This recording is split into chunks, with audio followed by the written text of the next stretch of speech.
स्वागत है। आज हम कुछ बहुत ही दिलचस्प और अहम स्रोतों पर बात करने वाले हैं।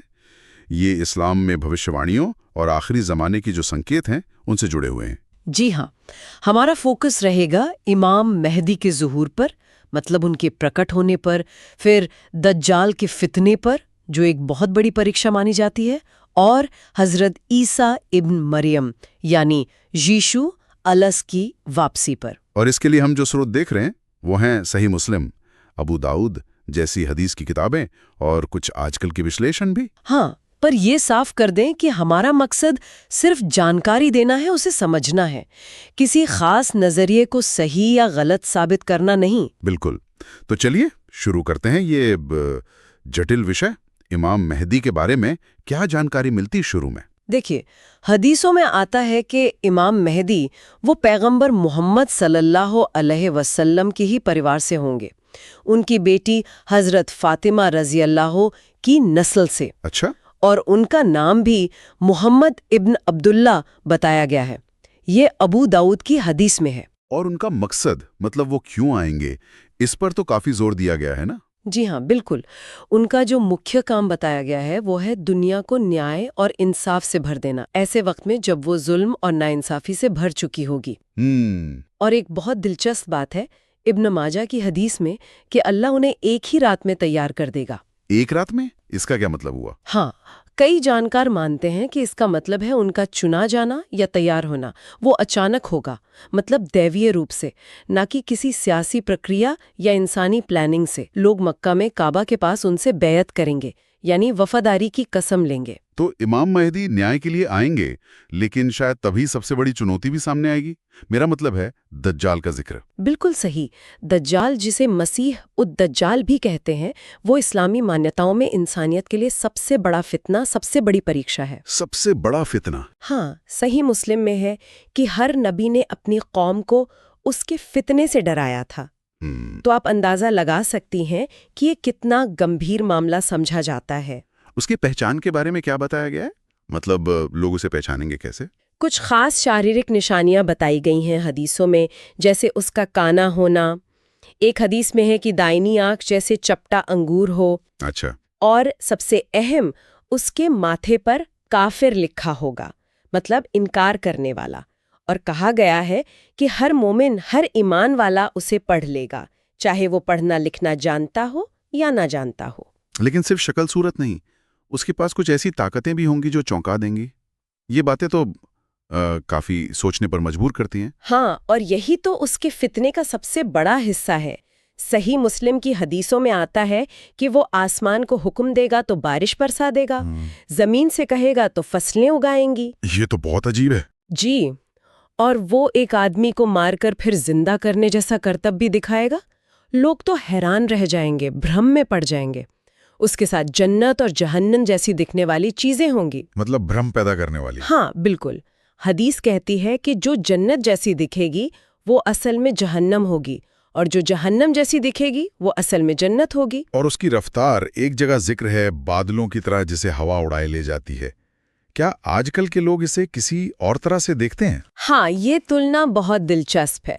कुछ आज के विचारक सोचते हैं कि ये शायद आज के जो तेज रफ्तार टेक्नोलॉजी है, जैसे कोई हाइपरसोनिक चीज हो, या फिर जैसे आजकल ग्लोबल कम्युनिकेशन है, आर्थिक सिस्टम है, उसका जो जबरदस्त असर है, शायद ये उसकी तरफ इशारा हो। अच्छा, जैसे कोई सिस्टम। जी, डॉक्टर इसरार अहमद जैसे कुछ विद्वानों ने तो दज्जाल को सिर्फ एक इंसान नहीं, बल्कि एक पूरी व्यवस्था, एक सिस्टम की तरह भी देखा है, जो पहले फौजी ताकत से, फिर माली निज़ाम, मतलब पूंजीवाद वगैरह से, और अब शायद टेक्नोलॉजी, एआई, बायो इंजीनियरिंग के जरिए दुनिया पर अपना असर डाल रहा है या डालेगा। तो लोग इन भविष्यवाणियों को अपने ज़माने के हिसाब से समझने की कोशिश करते हैं। तो इतना जबरदस्त फितना, इतनी ताकत, इसका अंत कैसे होगा?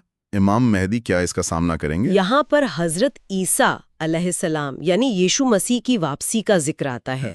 ये इस्लामी अकीदे का बहुत अहम हिस्सा है। हाँ, उनकी वापसी। सही मुस्लिम की एक मशहूर हदीस है, उसमें बताया गया है कि वो दमिश्क यानी सीरिया के पूर्वी हिस्से में एक सफेद मीनार पर उतरेंगे, सुबह की नमाज का वक्त होगा। और जब वो आएंगे तो उनका रूल क्या होगा? हदीस के मुताबिक वो इमाम मेहदी के पीछे नमाज पढ़ेंगे।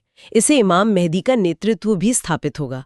फिर वो इस्लामी कानून के हिसाब से इंसाफ करेंगे। अच्छा। हदीस में आता है कि वो सलीब तोड़ देंगे, सूअर को मार डालेंगे और जजिया खत्म कर देंगे। इसको अक्सर ऐसे समझा जाता है कि वो पिछली कुछ धार्मिक चीजों को खत्म करके इस्लामी निजाम कायम करेंगे। और सबसे अहम काम जो वो करेंगे, वो क्या?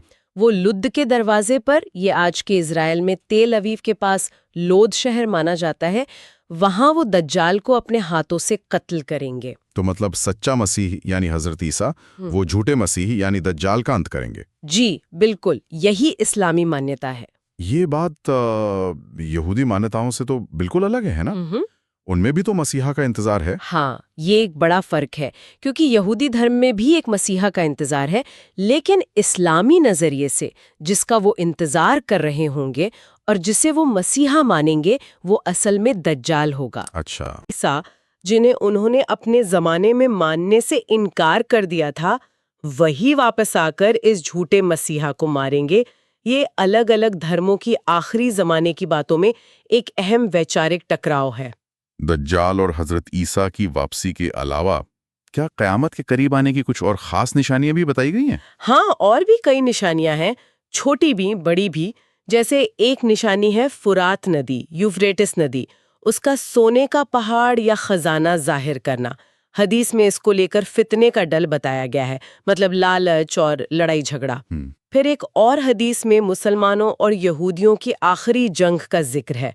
उसमें कहा गया है कि पेड़ और पत्थर भी बोलेंगे, सिवाय एक पेड़ के, गरकद, जिसे यहूदियों का पेड़ कहा गया है। अच्छा। और फिर कयामत से ठीक पहले की 10 बड़ी निशानियां हैं, जैसे धुआं फैलना, एक अजीब सा जानवर जमीन से निकलना, दाबातुल अर्ज, और सूरज का पश्चिम से निकलना वगैरह। तो ये थी आखिरी ज़माने, इमाम मेहदी, दज्जाल और हज़रत ईसा अलैहिस्सलाम की वापसी से जुड़ी कुछ अहम बातें जो हमें इन स्रोतों से मिलती हैं।